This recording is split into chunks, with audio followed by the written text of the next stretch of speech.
So I just pressed record. I have my older sister. This is Megan Malachi. I'm Morgan Malachi. And Mac, introduce yourself. My name is Mac or Mahmoud Shabazz.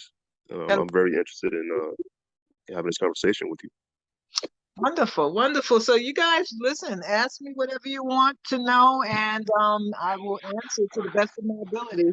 And we also have our elder on the call. She was in the room. She's on my speakerphone. Say hello, Miss Cindy.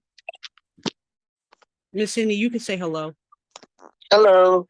Hi, Miss Cindy. All right, cool. We are from Philadelphia, myself and my sister, and Miss Cindy and Mr. Mac. They're from Jersey. Jersey. Correct. Oh, interesting. Okay, so y'all close to where I am. Yes, for sure. Yeah, because I'm in Jersey. Yes, we know, and we were excited. You know, Mac was excited because you guys share the same last name. Mikado Farmer. Wrong button. Yeah, my mother's last name is Farmer. Her name is Renee Farmer. Her Your parents mother's Renee are Farmer? Respeth and Catherine Farmer, and she's from Newark, New Jersey. Wow, it's a small world. I have a sister named Renee Farmer. So I think your sister is the Renee Farmer that they always got her confused with all these years. Is she in her 50s? She is, though. Well, she just turned 60. Yeah. Does she go to Elizabeth High School? No. So, my sister, she went to James Madison High School, but there was always a Renee Farmer right about in the same age group. So they're about the same age group. Mhm. Yeah. So now we know the other Farmer. Yeah, that's so interesting because it's not that common of a last name. So, like anytime I see somebody with that last name around, I just like automatically assume that they might be a distant relative. Well, it's through James Farmer. James Farmer is my stepfather. I mean, no, he's my stepfather. So like my biological father has a whole different name. Okay. And Okay. honestly, I only know him through DNA testing, a discovery through DNA testing. So yeah. Okay. So, well, it's nice to meet you, distant cousin. James Farmer. I think. Well, let me see real quick because I have a pinned tweet on my account and it's from a family reunion from the '80s and it like goes all the way back to like our ancestor from South Carolina. Yeah, Uh, that's where June that's where June they Farmer. Yeah, so then like it shows like all of the grandchildren and great grands and everything. I think there's a James. Okay, well, you know what? If you don't mind sharing it with me, I'll let you know because maybe you are related to the farmer side. I have two of my sisters are biological farmers. Okay. We have a Kenya and we have the Renee. Okay. And then there's a few other kids that my father had with his third or fourth marriage. Gosh, I don't know. He's been married a few times. He's passed away now though. And I can tell you what their names are, but yeah. So if you want to send it to me, what I'll do is I'll you can take my email address and you can just send it to me. Let me just see. I'm gonna put my email address into the chat, and anybody can send me a message. Okay. All right, so you guys invited me, so I guess you have a vision for what it is you want to know about the work that I'm doing. Or maybe there's something else y'all want to tell me. Yeah, well, usually we start with the background. So I start with general questions like where were you? Can you tell us where you were born and what year? Okay, now let me ask you this. Are you doing sort of like a genealogy thing, or is this about my work in the reparations? It's about reparations and why you came to this point and leading up to the work that you do. So I always ask people where they were born, where their parents were born, what age, and we just go from there.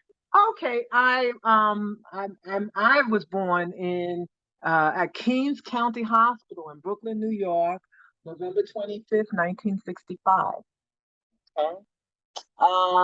My parents, my mother, and now I know my biological father, they're both from South Carolina. I don't know a whole lot about my biological father because I only just learned who he is. But my mother is from Georgetown, South Carolina, and her parents, uh, her mom is from Georgetown. Her dad, yeah, they were both from Georgetown. But the deal is that my my my mother's father's family uh, are coming from a place called St. Helena's Island. They used to call it Frogmore. It's a Gullah Island in South Carolina. Okay. They were runaway slaves. That's Clara and Abel Hines, right? And they ran away. They went to Georgetown, and my grandfather was born there, and my mother was born there as well. Okay. On my father's side, I don't really know the details, but the last name is McLemore, and um, and um,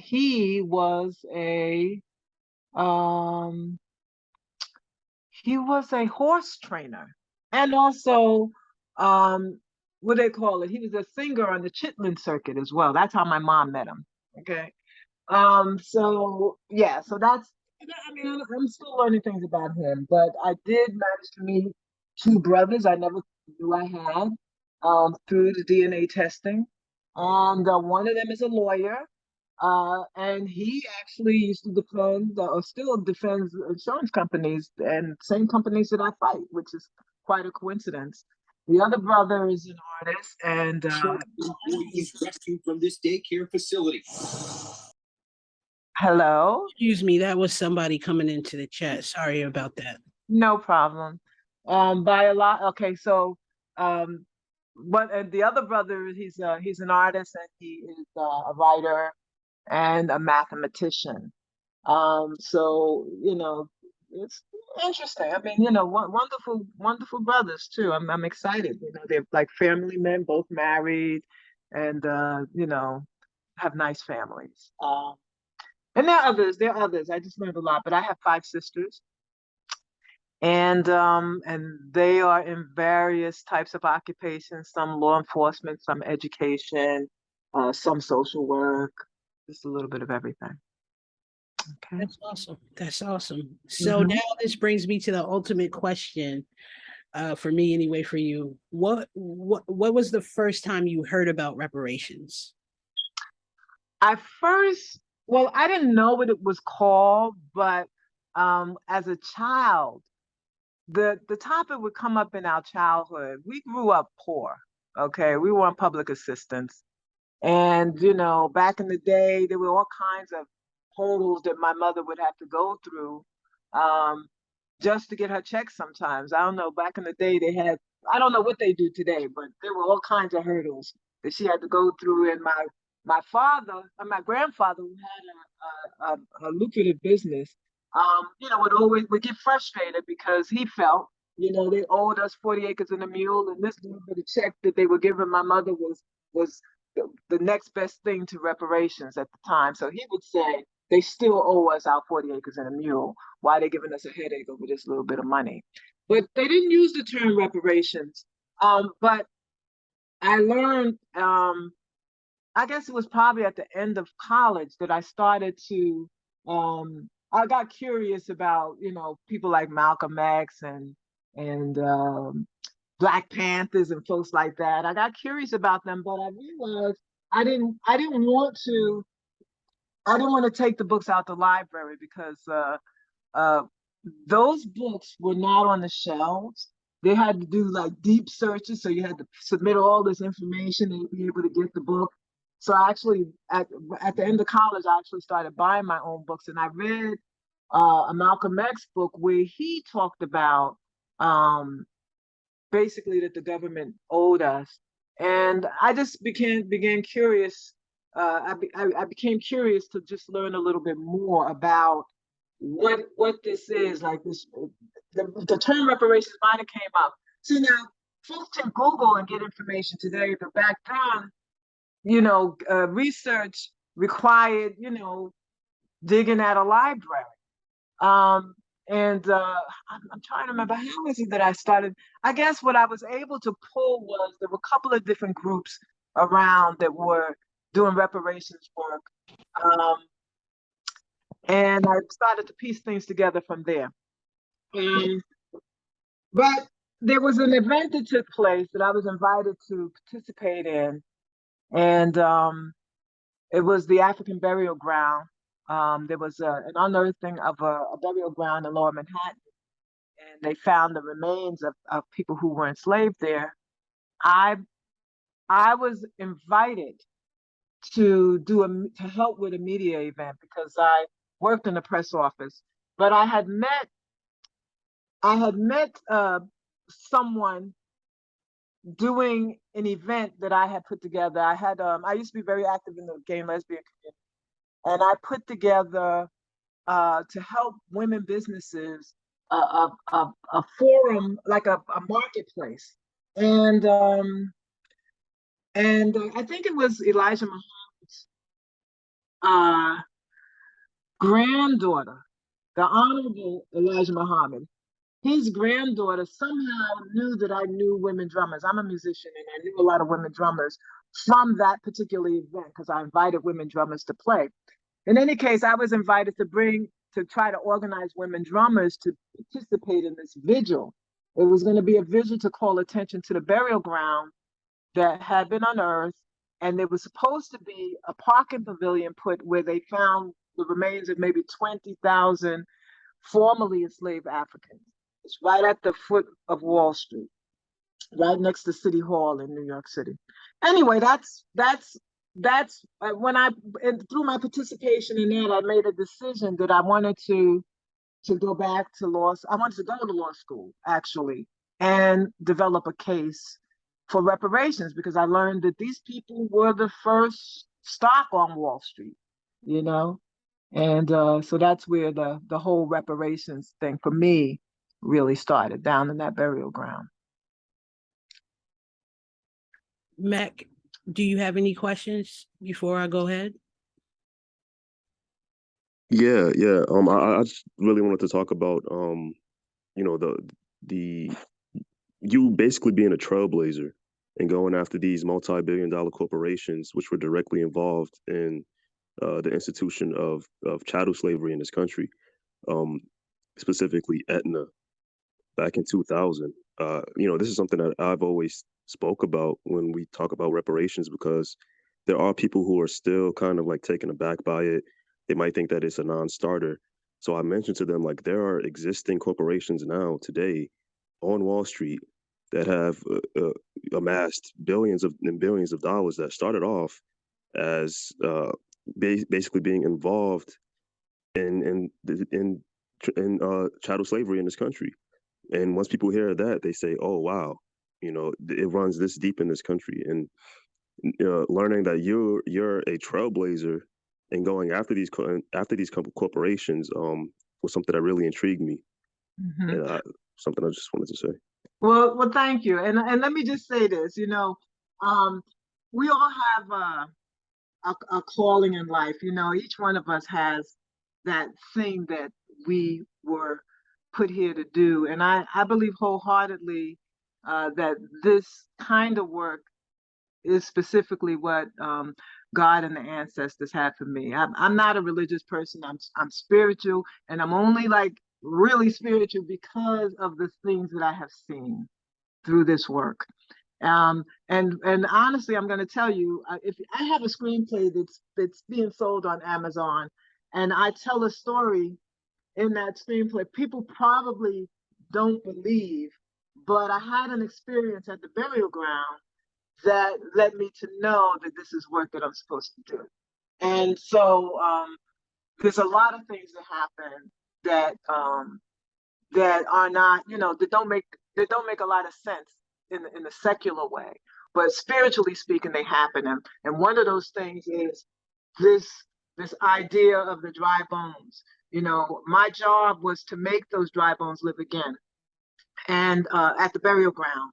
And so I had to figure out an event that would make their voices carry, from the grave. And so I was called in to do that. It wasn't my choice. Somebody invited me there. Like I said, it was Elijah Muhammad's daughter, and I don't think there's a coincidence there. And in fact, at the time, I didn't really know that this woman was related to the Honorable Elijah Muhammad. Okay, I learned about it maybe 5 or 6 years later that's who this young woman was that invited me there. But things are spiritual. Now, as far as the companies are concerned, I was on a mission. I was on a mission to find a case, and I wasn't thinking that it would be corporations. I went in there thinking it was a case against the government. But when I began my studies, I learned that you cannot just sue the government. And in fact, I was blessed to have a decision. I was going to law school in '95, and '94 there was a decision in a case called Cato v. U.S. where a group of people out of California filed a case. They were filing pro se, so they didn't have an attorney, but it was a group of them that filed. And the decision was that, you can't sue the government because the government has to waive its sovereign immunity for you to sue it. So that helped me to know right away, I'm in law school at the beginning. That was my goal, that I have to look for another way to fight for reparations. So another thing that was happening at the same time was the cases in Germany. And I saw that they were focusing on companies because there were companies that played a role in the Holocaust. So I decided to start looking for like old money in this country. And that's where I started. And then, I sort of started picking from that list, doing research on different families, and ultimately it led me to Aetna Incorporated, still being around with the same name that it had before, and I learned that it had written life insurance policies on the lives of enslaved people. I learned about it in a book called Black Genealogy by Charles Blockson. And Blockson, I'm not sure that he is still with us. I hope so. But he was out of Temple University in Philadelphia. I don't know. Do any of y'all know if he's still there?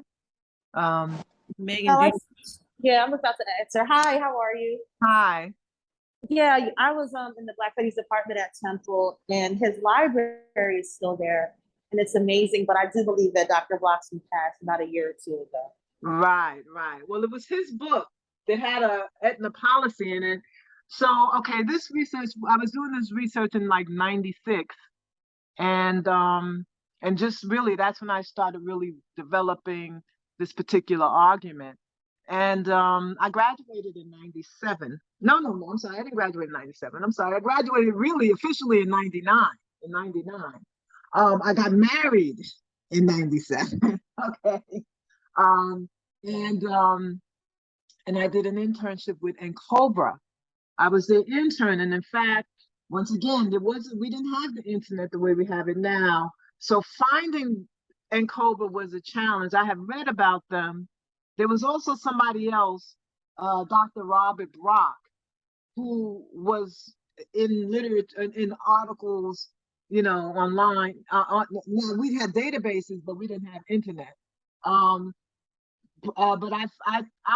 I was led to oh my gosh, I feel awful that I cannot remember their names now.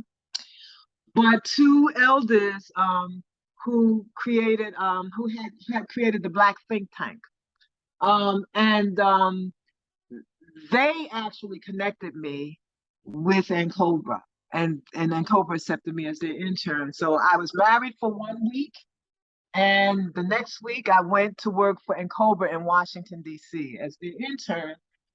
I wanted to really research the corporate case that I had developed in law school, but they didn't want to focus on that. They were really focused on the government case. So I did the research on the government case as they required. Okay, so that was '97. By '99, I graduated, and I made a decision to move forward because I couldn't get, the main organizations to be supportive of a corporate strategy. So I just moved forward by myself. And I've decided that I would call the companies up and just let them know I have their information, and that, and ask them to create a trust fund. And so I'm going to pause here just in case anybody has any questions. I do. Are you saying that in Cobra wasn't willing to pursue it with you? Okay, exactly. Yeah, and there's more to that story. Okay, there's more to that story. We would love to hear it. Yeah, yeah, there's more to it. If you would like to dive into that, we would love to hear it. Yeah, no, well, let me just say, um, no, they weren't, they had a different strategy. Their strategy was focused on the government. And I guess there might have been a bit of an investment in HR 40 already at that time. And just so you know, I didn't mention this, but when I was in college, I worked for the Congressional Black Caucus on Capitol Hill. And I was there when Mervyn Dimerly had the Japanese fellows doing the research for the Japanese reparations bill. And at that time I took note, I paid attention. I used to see them crowded around in his office. It was full of Japanese students, Japanese scholars doing research on Capitol Hill for their bill. And I was thinking to myself, wow, this is a black man doing this reparations bill for Japanese people. I don't know if y'all know that. It was a black man that moved that bill forward, Mervyn Donnelly. And I was wondering why they weren't doing the bill for us, you know. In fact that I visited it as a graduate student as well, and they were still working on the bill because after I graduated, I went to graduate school. I brought my whole graduate class, and we all met with Congressional Black Caucus, and they still had those Japanese fellows up there doing this research, but nothing on reparations. But I did try to do a reparations argument in graduate school, but I knew that I needed to go to law school to be able to do the case because there were just a lot of legal concepts I didn't understand. I had to go to law school to learn them. So I'm back in law school now. So actually I finished law school already. I'm already reaching out to the company. And basically, the argument that I had was a restitution-based argument that the companies are unjustly enriched by their profits that they earned enslaving people or writing life insurance policies on the lives of enslaved Africans. This was a time when the reparations movement was mostly thought of as a lot of militant radical stuff.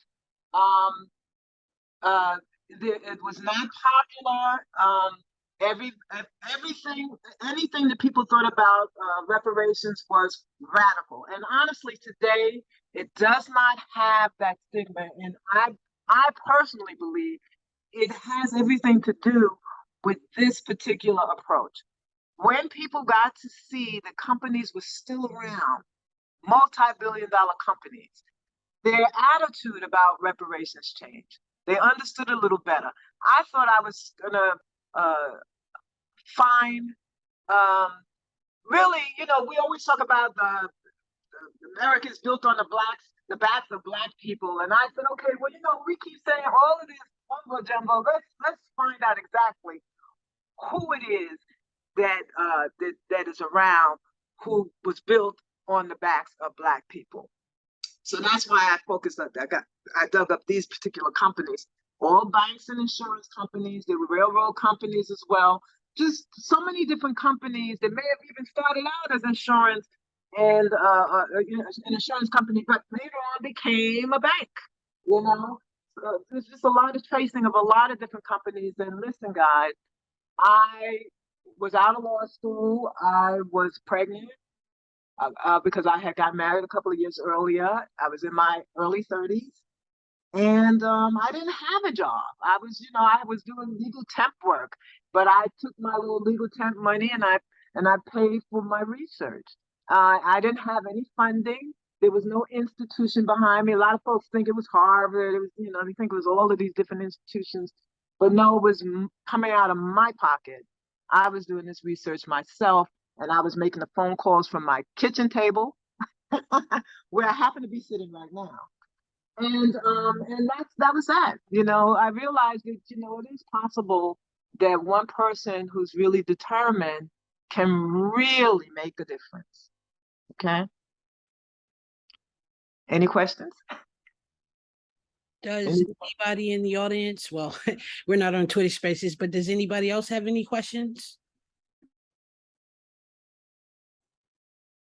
I just wanted to say, like, yeah, like the corporations and like also you have other institutions like universities. You have Brown University in Rhode Island, which was the estate was founded by John Brown, not the abolitionist, but the aristocrat who amassed his wealth through trading slaves. So Mhm. you know, it runs so deep in this country and people don't realize it.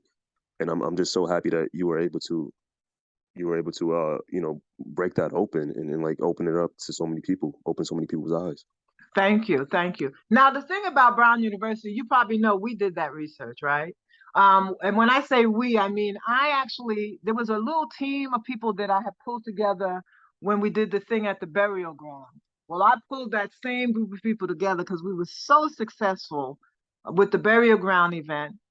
And if you look online, like on Twitter, I actually post something other the dry bones or some of them bones. That was the event that you see there is the event that we pulled together. There's a vigil that we did, and it was profound. Just a lot of media coverage, and we were just a group of nobody. And anybody that was somebody didn't want to come to that event until they watched it on television, and they ran out when they saw it on TV, which was ridiculous. But we let everybody get a chance to speak. And note that Odetta actually, remember, you may know Odetta the singer. Odetta actually gave us a little bit of money so we could have a microphone out there. And these politicians and these important Black folks, they were so important that, you know, Odetta didn't even get a chance to speak. And even though she made it possible for us to have the thing, she didn't get to speak or sing or anything, but she hung out with us and gave us moral support. Um, but um, but getting back to the companies, I reached out to them. I called them up. Aetna was the first one. They said that they would do something. When the story broke in the press, they backed out. And then the fight was really on at that point. You know, there were other companies that I had information on. Aetna had sent me the policies because I called them up and asked for it. They didn't realize what I was going to do with it. Hello. You're here. Somebody was just coming in the chat. Sorry. Hey, yeah. I didn't know what I was going to do with the policies when I got them, but I did ask them to pay. Um, they gave me information that I traced, for example, on other insurance policies that I traced to JP Morgan Chase. Okay, they had a company that started out as a $2.5 million investment in insurance policies that ultimately ended up being a part of this bank. Um, and lots of other insurance companies that and banks, you know, their early documentation. I have I have copies of those records. Who else?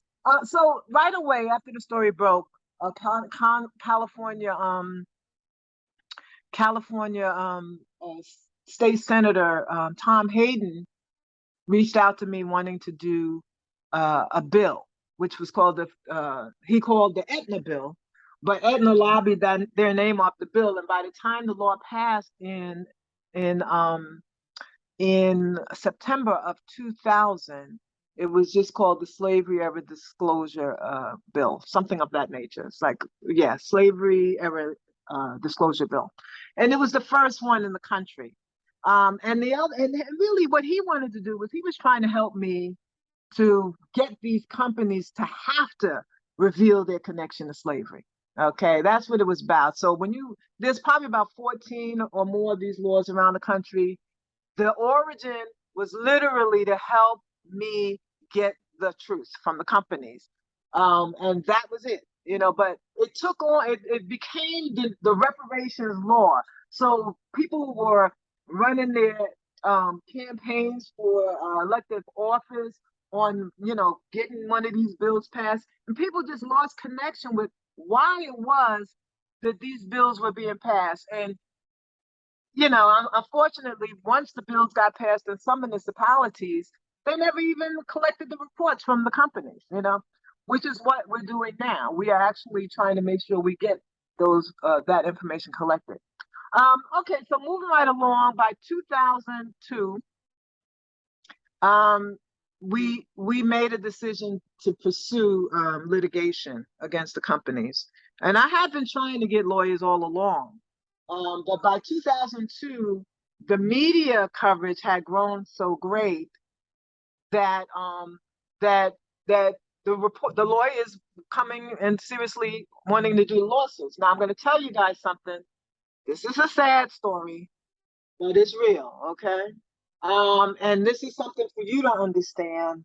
Now I don't know if you guys, which segment of the reparations movement you're affiliated with, but whatever segment you're associated with, I want you to understand this, that not everybody is involved with social justice movement because they want to see social justice.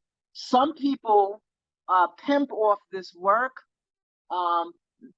They get lucrative book deals. They get to lecture. They get promoted in their academic institutions. They use this work really for self-promotion and to create opportunities for their children. Okay, do y'all have questions? No, Or is this just acknowledgement? no, I mean, everybody on this call right now fully understands that, and we see it every day. That's right. So some folks are gonna try to block stuff you do because they want to try to make people think they're doing it so that they get the book deal. And in fact, this is the kind of stuff that we have encountered, and I've encountered, and it's probably the reason why a lot of y'all don't even know really who I am until it's like, who is this lady? And then you find out, oh, she did do something. And it's because I have essentially been buried by folks who are making the book deals and making the movie deals and note, you're gonna see these projects come out, and you're gonna see somebody else taking credit for my work in these projects, which is gonna be interesting. I'm looking forward to the movie project, the 1619 project, because they're gonna give credit for my work to someone else, which is fascinating. I'm just curious to hear that person speak on it. But it's real. But I had meetings with, the talented 10. Their recordings. One day these recordings will come to life because they recorded the meetings. And so, I was in the room. I was at the table with the likes of Johnny Cochran, Cornell West, Willie Gary. I mean, all of the top lawyers and scholars and I just couldn't believe it. I was in awe, okay, because I was just out of law school, okay, and I just had a baby, and I had the baby at the hotel. I'm nursing her on the way, and I'm just a regular unemployed mother sitting at this meeting, and these folks are picking my brain. So just to give you an idea, some of them were ready to help, but some of them felt that they should be running the movement, okay? They felt they should be running the movement, the talented 10th. They felt the Ivy Leaguers, they felt they should be running the movement. And so I had friends that had bad experiences with these people. One friend who lost his life had a heart attack because they stole cases from him. And I knew that the one thing I was not going to allow happen is for them to steal my work so that they can, grow rich off it and not really do anything for the community. So I ended up working with another team of lawyers, I mean, it was just crazy, but they were sitting around thinking that we were going to fax over our papers, and we were in court filing the case. And that was the end. Okay. That was that. I got fussed out by Johnny Cochran. Okay. I'm telling you, I was in a meeting and Johnny Cochran was literally going off on me. It was funny. But before he passed away, I mean, we reconciled. I actually was in the last program he did.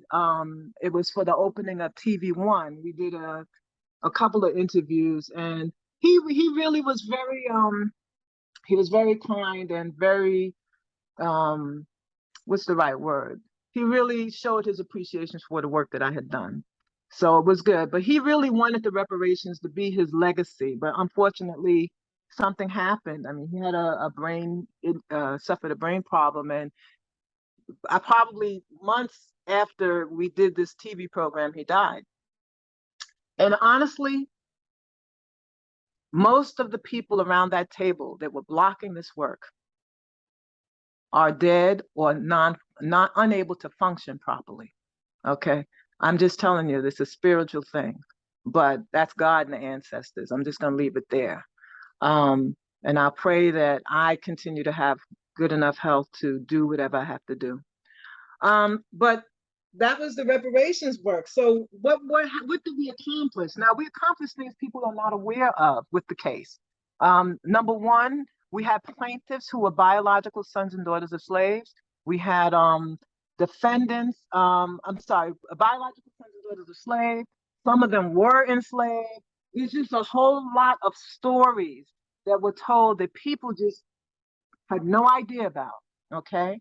Then, of course, it was the companies that people just didn't know had played a role in slavery, the different types of things. So it was just a mass education on the role that existing companies played in slavery. You know, the insurance companies, how they financed, they made it possible for folks to buy enslaved people, and really, to a certain extent, they prevented them from being worked to death. Because if you work the slave to death, you know, you don't get the full price from the insurance company. So there was some protection value there, but you know, but nevertheless, some people would never have made the investment if they didn't have the protection. All right. What else? Lloyd's of London was one of our defendants, and of course, Lloyd's did the policy for the transatlantic slave trade. And so, what we were able to educate the world about was that way that the transatlantic slave trade operated, right? That, you know, if during the voyage enslaved people got sick and they thought maybe they might not make it to shore alive, they would dump them in the ocean alive, right? That was the practice. So we were able to educate the world about that. That's why so many of us ended up at the bottom of the ocean, because folks thought they might not survive. And we got to collect the insurance. If you made it to the shore with the enslaved person and they died, the Lloyd's companies do not pay on the policy. Okay, so that's one thing that we learned there. And the railroad tracks, we learned that it was enslaved people that were laying the tracks. Another insurance company, New York Life Insurance Company, they were called the Nautilus Company. We learned that their first, I think it was their first 100 policies, 1/3 of them were written on the lives of enslaved people. And then the first policy that they ever paid out was on the life of an enslaved person. I believe this person died in a coal mine, okay? Because you hear about those coal mine accidents. Back in the day, those were enslaved people blasting and opening up those coal mines, that we were the ones down in those pits. And insurance companies, like the slave owners, would use those insurance policies to protect their investment in the human. Okay, so that's the, you know, but once again, these are all the things that folks were able to learn. These are the stories that helped to popularize the reparations movement. It made the movement a lot more legitimate, and it's never really been the same since. I'm just going to tell you that stuff is what changed it. The litigation, we actually had a success. We had a victory, and a lot of people don't know it. And the reason why we don't know it is because the Ivy Leaguers that were in competition, literally writing papers that would undermine our litigation. Believe it or not, there was a paper written by somebody who's still active in the movement right now. Okay, I'm watching him, still active. He wrote a paper that undermined our litigation. The judge used it to dismiss our case, but when it went on appeal before a very conservative judge, that judge overturned it. Okay, and basically he remanded our whole case. I mean, he reversed and remanded just about everything from the lower court that had us with a losing case. And so we ended up with precedents that anyone can bring into court. And basically it was that if a company lies about its role in slavery to keep its customers, that it is guilty of fraud, that it can be held liable for fraud. And so we had a bunch of these companies that were trying to hide their connection to slavery. And so they were lying to the media. And so we knew that we could have them all. We could get them all. And in fact, they would lose a lot of money because it wouldn't just be slave descendants, but it could have been any customer. Could have been any customer that we could have represented. So that's still the precedent. And right now we are close to bringing a case using that precedent. So God willing, everything go well, we're gonna move forward with that soon. Now, one of the things that I covered besides this corporate stuff when I was in law school was I did a paper on the Benin bronzes. I was interested in cultural property. I was also trying to figure out how do we use a cultural property argument in connection with treasures related to the slave trade. And I developed this particular argument, basically arguing that for the return of the Benin bronzes. And so that was my initial exposure to the Benin bronzes. That was my last paper in law school, 1999. And it just remained in the back of my mind. How you develop this case? But I also learned that the bronzes had been made with manillas that were exchanged for our ancestors, for our enslaved ancestors. Only problem was that at that time we didn't have DNA testing, so I couldn't connect myself to the particular country, to Nigeria. So, we couldn't do anything with it. But as time grew on, DNA became more fine-tuned and public. It became something that anybody could do a test with. We did a case in 2004. We had to pull around DNA and the transatlantic slave trade. But we started doing DNA testing in general of lots of people, particularly in Africa. And so we were prepared. We were prepared for the news this year in March that the Benin bronzes would be returned to Nigeria. And anyway, anybody have any questions before I move forward? Miss Cindy, she's on my phone. She does have a question. Go ahead, Miss Cindy. You can answer for me. No, I was you're just on there. wondering. Go ahead. Go ahead. Ask her. I was just wondering, do you just do insurance companies? Because I know from Mercer Baradaran's book, the Koch brothers, they robbed the Freedmen's Bureau. Do you have it on your list? No, that's interesting. I never heard of that. That's fascinating. Is that where the money went? The Koch brothers, they're their ancestors. We learned that they were the ones who were on the board and robbed the Freedmen's Bureau. You mean like the COCH? The KOCH brothers? Yes. Wow. I have to check that out. People that were, yes. That's deep. Yeah. No. Well, let me just say this. We can do any kind of case, honestly. It's just a matter of finding lawyers who will do it, because I don't practice law. I'm more of a legal strategist, but I'm not even licensed to practice law. So but I can strategize on a case. Okay. And then I find a lawyer who can do it, and that's always very hard. It's always very hard. A lot of lawyers, they don't want to take on. It's a tough. These cases require creativity. Yes. You have to think out of the box, and a lot of them, a lot of lawyers like cookie cutter cases. They like, to just, plug in the name and file the paper. But this requires you got to think, and you got to, you got to really create a way for something. You have to trailblaze, so to speak. There's not a lot of lawyers out there who can do that kind of thing. So yeah, I'm going to investigate that. I mean, if you have any information, please use my email address and send it to me or call me and let me know, because I am curious about that. Okay. Okay, thank you. Mm-hmm. Does anybody Yeah. else have any questions? So, the Benin bronzes, that's where we are today. Um, I let me just say that, like the news, sometimes, you can do some work and then sometimes the work just does its own. It just does its own thing. With this Benin bronze story, I mean, I can only say that the stuff that's coming out now is just shocking. I'm shocked, you know.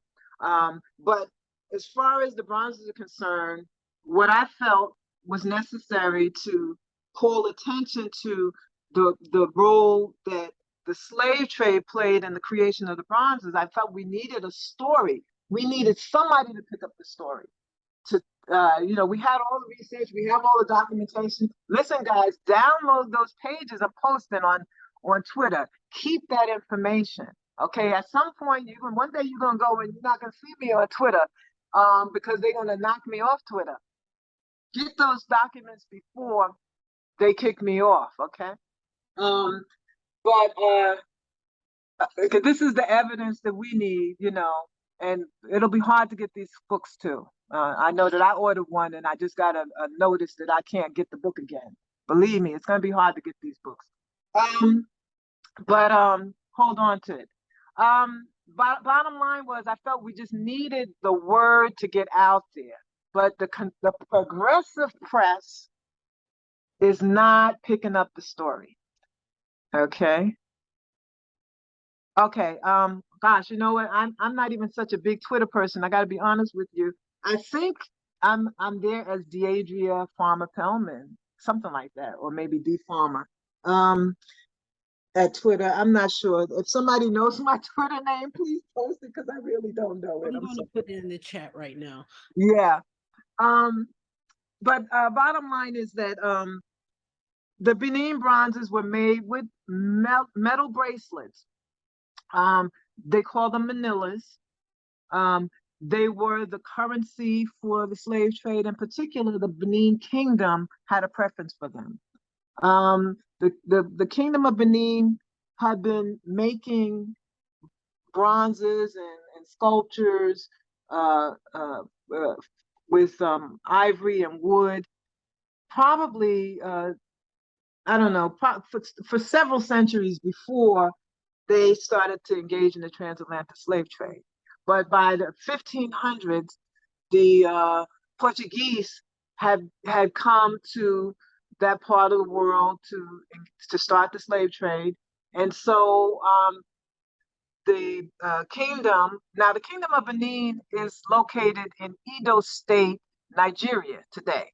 Okay, but it really used to rule southwestern that southwestern region on the Bight of Benin. It ruled it for quite a number of centuries. They were able to be as powerful as they were because they were able to acquire guns from Europeans, even though it was illegal to sell guns to Africans at that time. And so with those guns, they were able to control. And so even when they weren't necessarily doing the direct slave trading, they collected taxes from anyone who did. Okay. So there's two things going on. They were enslaving people, and a lot of the people they enslaved, strange as it may sound, they killed in human ritual sacrifice. Okay. That was their practice. That was their thing. Okay. Human sacrifice. So that stuff that you see me posting online, it is real. Okay. It is real. And note, they produced a book in 2018 where they admit to it. And so I post the pages from their book where they say it. Now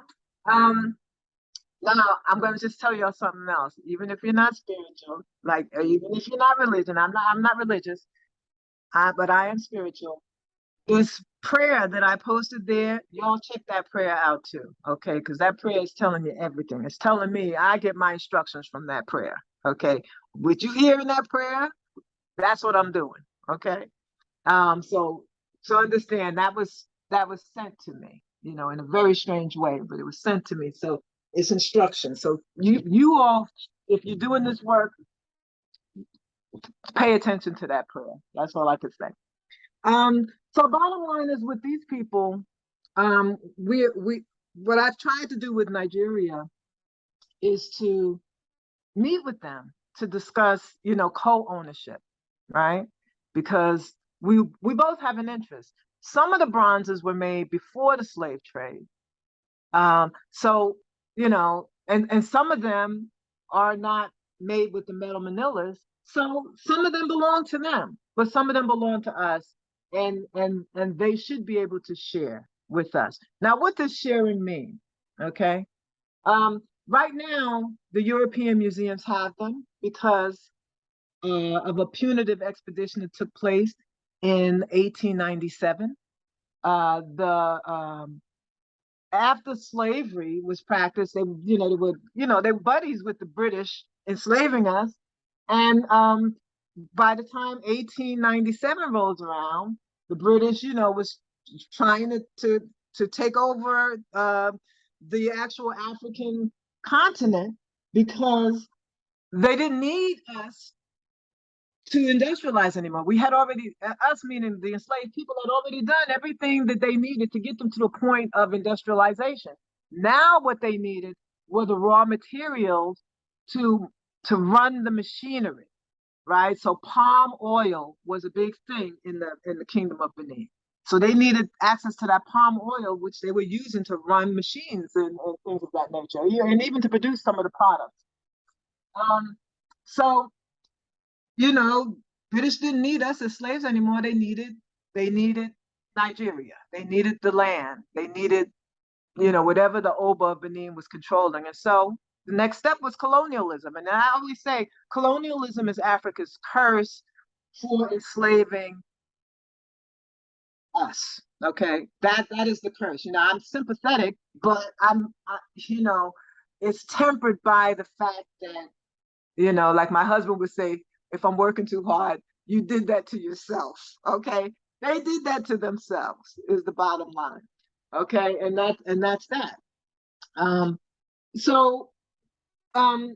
line is that with the expedition, what happened was the British wanted to come and meet with the Oba to discuss whatever kind of trade matter that was going on. They already had a treaty. I posted the treaty today so you can actually see the arrangement. So they wanted to go in, but the Oba was engaged in what they often are engaged in, mass slaughter for spiritual might, for winning battles. So the Oba, if he felt that he needed to enlist some special supernatural force to overcome a rival, they would just bring in start snatching people and bring them in, or they take slaves and their own and they start killing them, hundreds of them. I think when the British walked through the gate, there must have been about 250 slaughtered people. Okay, so we're talking mass slaughter, and all of this was done all over those bronzes sitting around at these museums all over the world right now. Okay, blood everywhere. That's why I say test them. Believe me, there's blood from people in those bronzes. I want them to do some DNA testing. That's why I keep saying test them. I want to know if we can be linked to any of the people whose blood is in those bronzes right now. So they when the British went in and there were Africans with them, they slaughtered them. They did the same kinds of maniacal murders that they did of the enslaved people that they were killing. And this is the Kingdom of the Benin. Let me just describe this to you because you need to know. The kingdom was separated from the lower part of Nigeria by a moat. These moats where there's like waterways. So there was a large waterway that separated the actual city of Benin from everywhere else. So you couldn't just walk up to the palace. You had to get into a boat and to get up to the palace. or to get to the city, you had to take a boat through a small waterway. And the kingdom, the king and the folks in the city, they didn't really leave from the kingdom across the water. They didn't cross the water, and folks generally weren't really allowed to come up in there either. But the British had been up in there before, and they were going in there. And they initially asked, and the Oba said, "No, I'm doing my father's work." And then they said, "It's really important. We have to come in." And then the Oba said, "All right, come on in here." Now, really, the Oba knew what was really going on. These folks really wanted to depose the king. They wanted to, because he was probably, making some demands, haggling for a little extra, whatever. And they didn't want to be bothered with none of that. They had somebody else they wanted to put in power. But they weren't coming in there to kill them then, because they left their guns in boxes, right? They came without weapons. That's the reason why they were able to be defeated. They went in, they killed them, and then the British sent the troops in. Okay, they sent in a few ships, and they just destroyed the whole kingdom and took all the bronzes out and scattered them around the world. Okay, so that's what happened there. Now they they managed to gain the world's sympathy, and the way they did it is they just leave out the rest of the stories, and no, it's a horrible thing to happen. It's a horrible thing to happen. A lot of people died, and let me tell you, I've even hired scholars, and they're like, but it was so bloody. It was so horrible what they did to the kingdom. And I said, you know what? The kingdom suffered this once. They suffered this once, and it was horrible. But they had us suffering this for 300 years. 300 years of constant mass slaughter and kidnap. And I say to myself, and I'm saying, these people are slavery scholars, why do they not care about us? Why do they not? Why is it more important that Benin get these bronzes back that they acquired enslaving us, right? Why is it more important that these folks get it than us, that they did this to for 300 years? And this fascinates me. No one can really explain this to me well enough. It's just beyond me. But I say, I'm spiritual, and things happen. I realized after I was online debating with these folks, who scholars for sure, because they knew the literature, but they were manipulating it, and they don't realize I bought everything. I have every book here. I may not have every single book, but I have every single book that matters. Everything. Okay, and if I don't have the book, I have the database, so I can go online in 5 minutes, I can collect the document. And so when they tried to say, "Oh, but this one says this," I go and look and I see just what they left out. Well, it says this too. And so they realize there's no way they can't argue with me on this. I have all the documentation, right? I have all, and please, that's why I say download. When we finish with this, go download that stuff, those pages. You can hold on to those. Bottom line though is this. They didn't really expect us. I mean, they didn't see us coming. I mean, the DNA testing, everything is in order. They didn't see us coming. But what I figured after having the debate and seeing how they were willing to lie and hide the truth, you might even see the debate when it happened. But I had a revelation. I said, "Oh, I can't even play with these people." I thought about, that old saying, "The enemy of my enemy is my friend." And I said, okay, let me find their enemies. Who are their enemies? Who are the people who have no interest in returning these bronzes? That's who we have to sit down with. And from that moment forward, we've been having success. Those people who don't want to send the bronzes back have made sure that the media has picked up the story. I mean, once again, in that prayer, you're going to hear this too. You're going to hear that a team of advisors comes together to advise me. Absolutely, that is what's going on. There is a team of advisors. I don't know these people, but we share the same interests, and that's something to keep in mind. You got to figure out who shares the same interests as you. And folks are complaining, "Oh, you working with these conservatives?" I don't even know who they are. All I know is that they can get a legitimate newspaper to cover a story, and that's what I'm working on. I said, whoever's going to work with me, I work with them. And that's the bottom line. Now, I mean, I'm sure there's going to come a time where we don't agree. But bottom line is, for right now, it's important to get the education out. And sure enough, with that education, a new story broke. Now we're learning that it looks like there's still some practice of human sacrifice there. I mean, like, honestly, somebody called me and said, are y'all working together on that campaign? I said, no, that's God and the ancestors. That don't have nothing to do with me.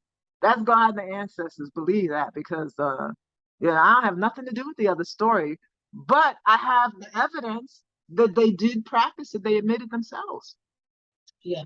So that's where we are. We're right now, we're at this point where our case, that is the descendants, what we call ourselves DNA descendants. Okay, and I'm going to tell you why we use that term, because according to 23andMe, they did a study on the African countries that our DNA is coming from, and what they realized is that 93% of African Americans have DNA from Nigeria, from our enslaved ancestors.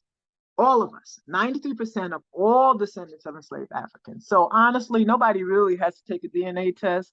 They already know it's 93%. That's a large number. And they know that 83% of Jamaicans have this DNA. So that's why I have Jamaicans in there. And although, now this is the interesting thing, if you look at the transatlantic slave trade database, you'll see that most of the people who were enslaved were brought to Brazil from that region, right? There were 3.6 million of us, but most, I think, like maybe more than 2 million went to Brazil. But believe it or not, they cannot really find much of the DNA there. Now, I'm not sure if it's because the people who have it are unwilling to take the test, or if it's really just not there. You know, I'm gonna do my own investigation to find out. Get some folks, you know, who know people who would be willing to take the test, so we can figure it out. But they're saying it's hard.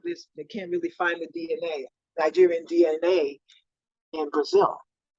It's bizarre. Anyway, so that's the story. So we are waiting now for the Charity Commission to make a decision. And I learned about the Charity Commission on Twitter.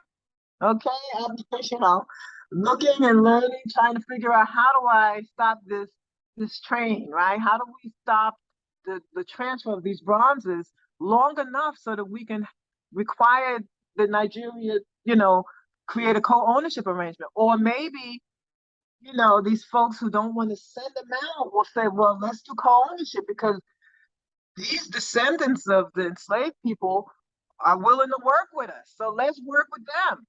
We get to keep the bronzes. Let's get them in here for internship job opportunities. Let's get them in here for whatever it is, whatever the benefits of co-ownership is.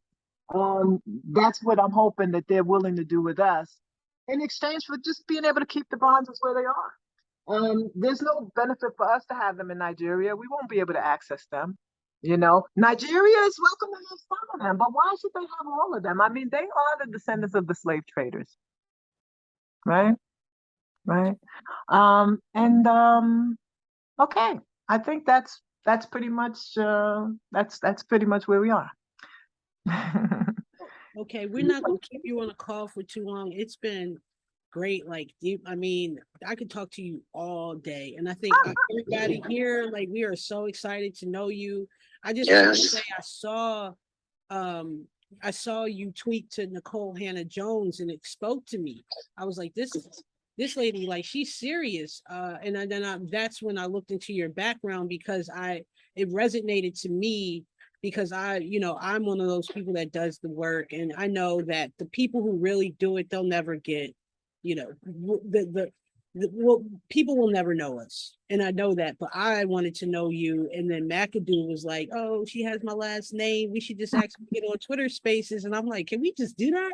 But you followed me on my regular on the org page account, so I was like, I can DM her. You're right. So we are grateful to be able to talk to you. I think that a couple people that you didn't get to talk to have questions. Megan does, and Mhm. T Scholars does. So Megan, you can go first, and Miss Kelly, if you have one, you can go after T Scholars. Hi, I just wanted to say that what you're saying in terms of like the narrative that's generally been accepted about slavery and who's responsible is really resonating with me. I feel like me and probably everybody else on the call, we've had this Pan-Africanist narrative that kind of tries to reduce the complicity of folks in Africa. And so I appreciate you bringing that conversation to the forefront. And I also really was interested in what you were saying in terms of all of these like elitist scholars and why they're not talking about it.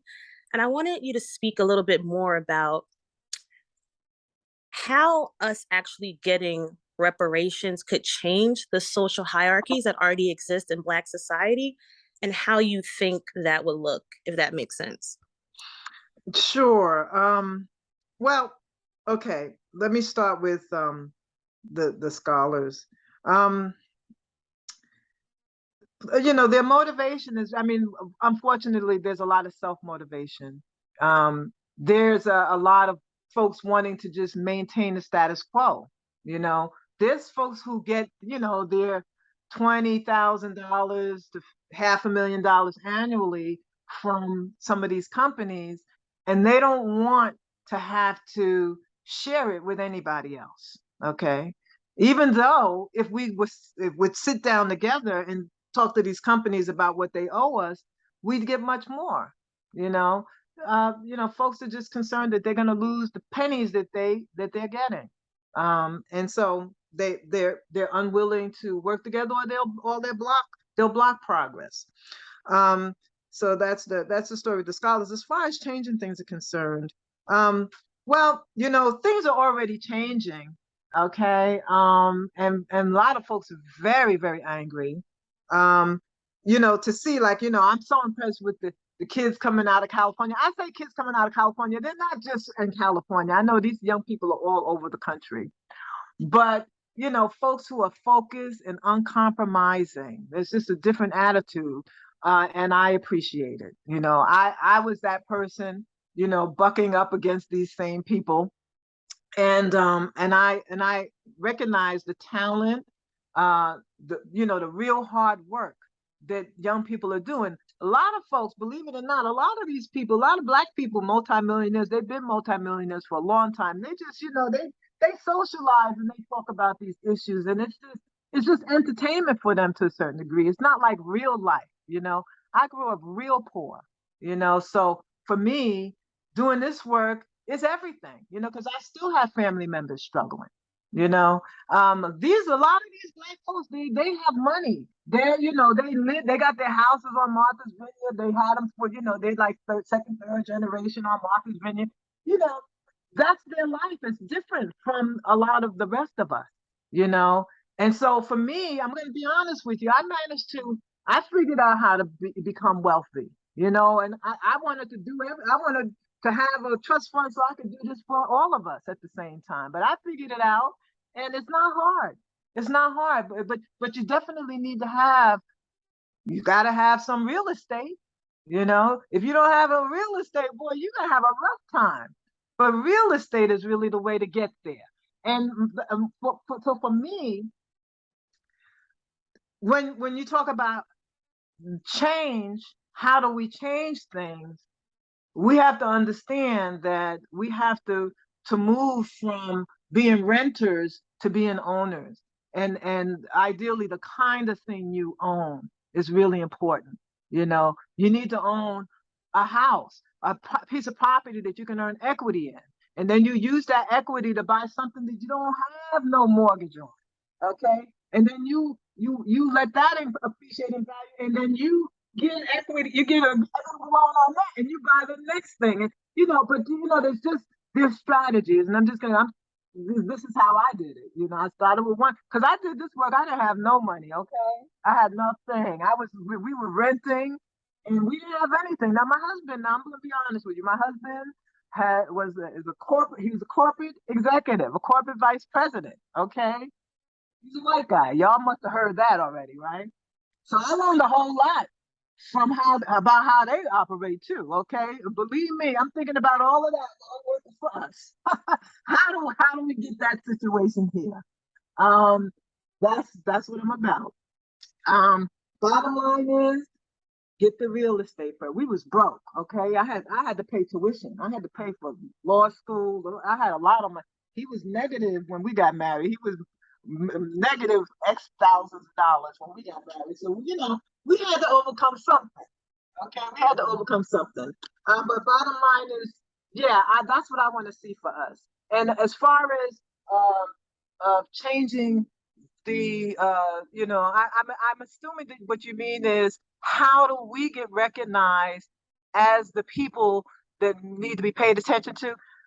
That's already happening. That's already happening. That's why these folks are out here, attacking, like this woman that attacked me the other day. I was like, why? You know, I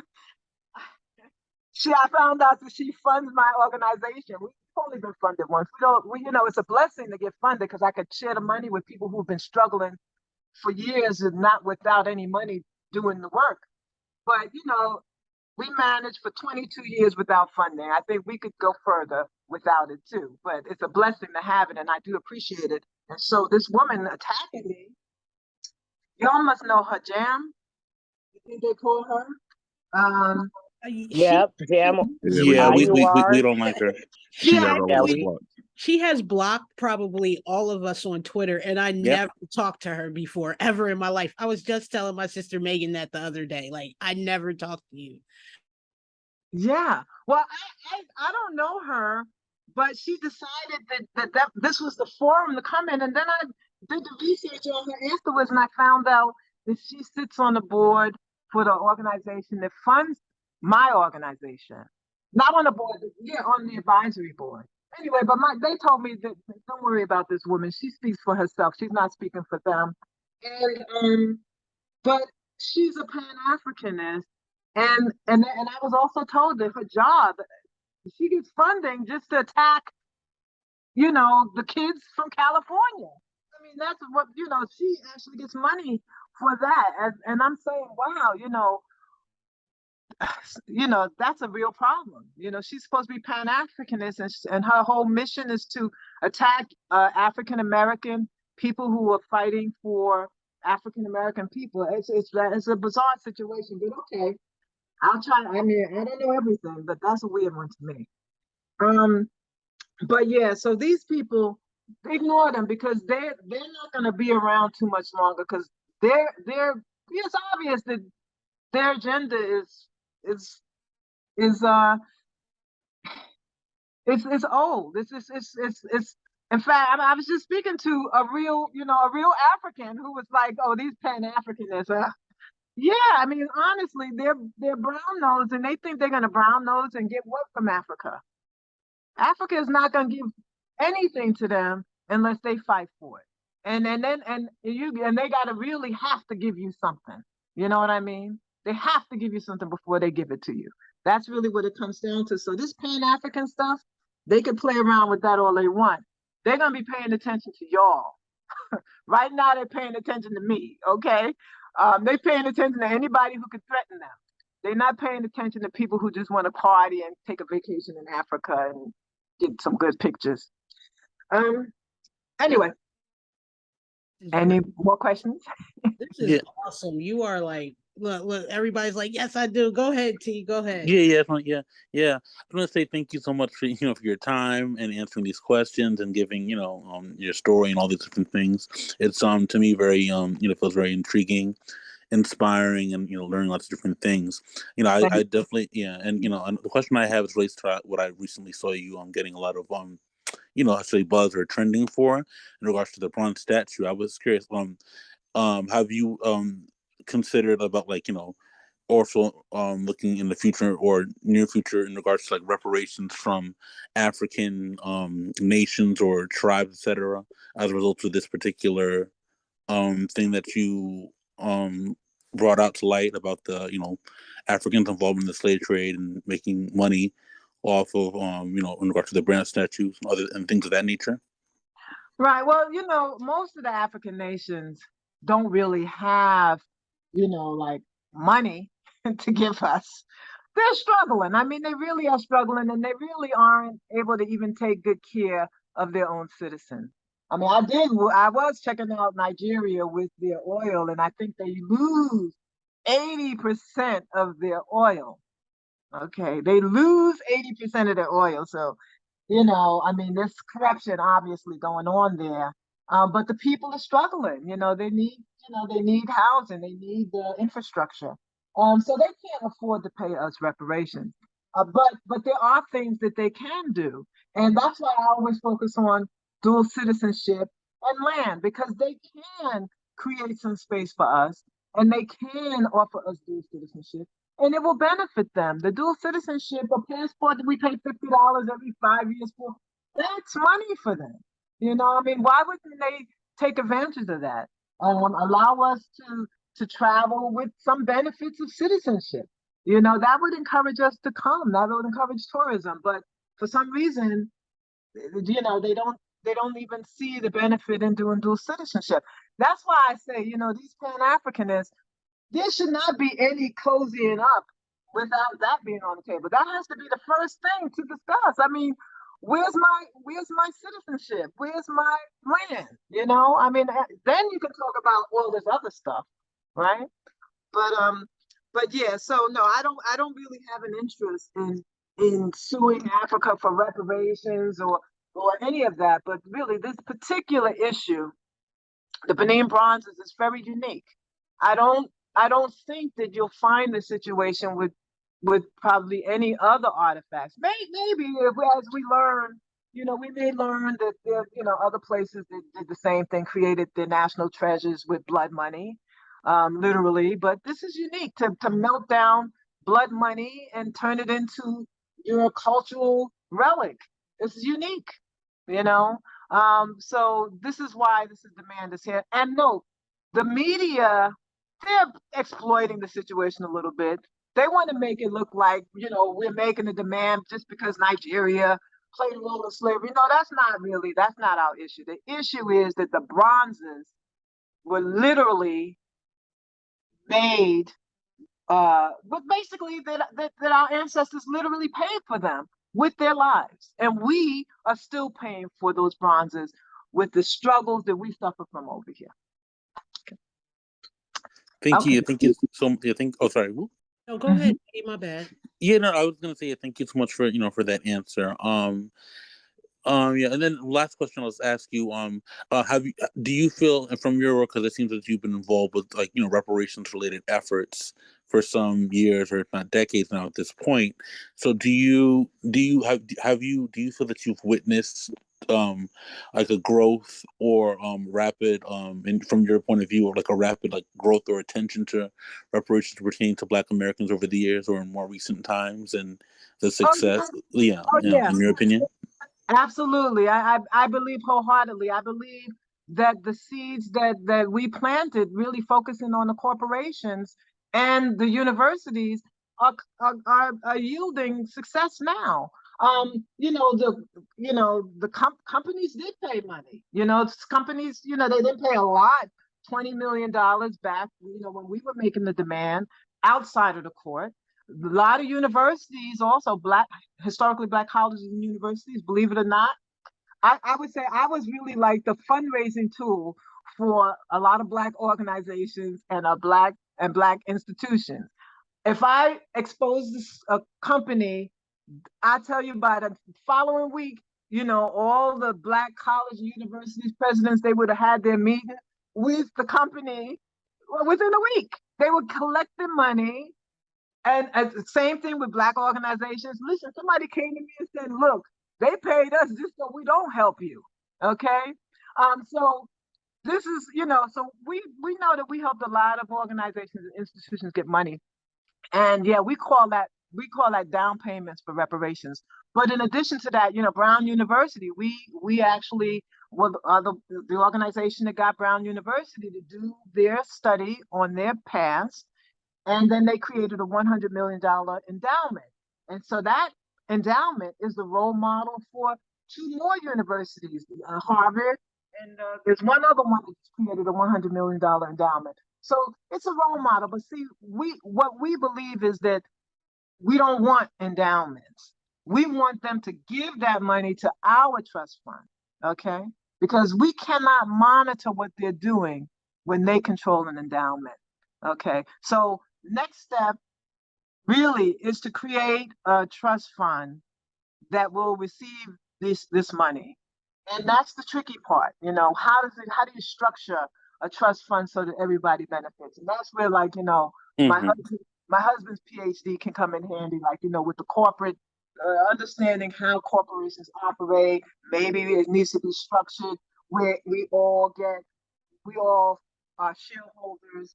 And so as the trust fund collects from everybody that owes, our share value increases. We have people who invest, where we need investment, so on and so forth. But we have to start thinking in that direction, because honestly, we can and we should become very, very rich. It will happen. It will happen. Okay. Thank you. Okay. Thanks so much for answering those questions. Appreciate it. And thanks for your time. Kelly, any more questions? I think Ms. Kelly has a question. Yes, hi, and thank you also for being here.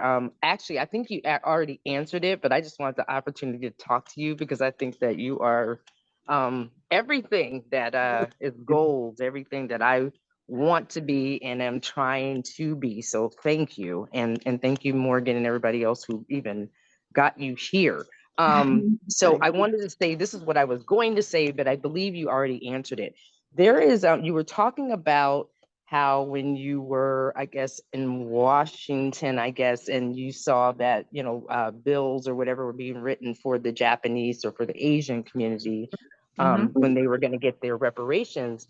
And there is a guy, I think his name is John Tatiishi. He wrote a book called Redress, and it was outlining how they got their reparations, what the whole thing from its inception until, checks were being cut. And what he mentioned, what I thought was interesting, because I think I didn't realize who he was, because I didn't know who he looked like, what he looked like. So I didn't really put the two together until I heard the last name. But I caught the tail end of an interview that he did in collaboration with Dr. Darity, who is an economist, and you probably know him. So if you don't, if you do, I'm not, sorry if I'm telling you something you already know. But they were speaking together, and he mentioned, I'm talking about Tatiishi. He mentioned that when they did this bill, that congressmen and all the politicians there said, hey, once we do this, that now the Black people are going to start to demand theirs. And he said, I know.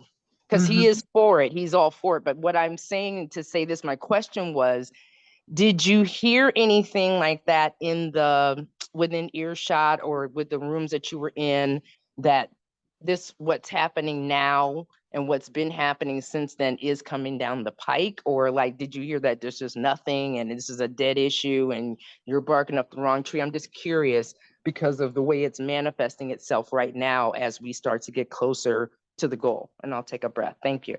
Right. Well, you know what? I did actually begin to ask questions about it because, once again, I worked with the people in I worked for the Congressional Black Caucus. I was an intern there. So I was able to ask about a reparations bill for us. And it just didn't seem like it was time, but what I do remember, and a lot of people don't seem to remember or act like they didn't play a role in this decision, but there was an auto crisis at the time that involved Japanese auto dealerships. We needed Japanese cars. And there was a crisis that that I think helped to get the bill passed. Okay. And folks are acting like that wasn't real, but I'm certain. I remember plain as day. They were able to leverage that bill because I believe Japan pretty much helped to make sure that their people were treated properly. Okay, when they negotiated around that auto deals, they got that bill passed. Now, here we are. What's our comparable situation? What can Africa do for us? Well, you know, y'all heard it just like I did, that Africa has demanded reparations for Africa.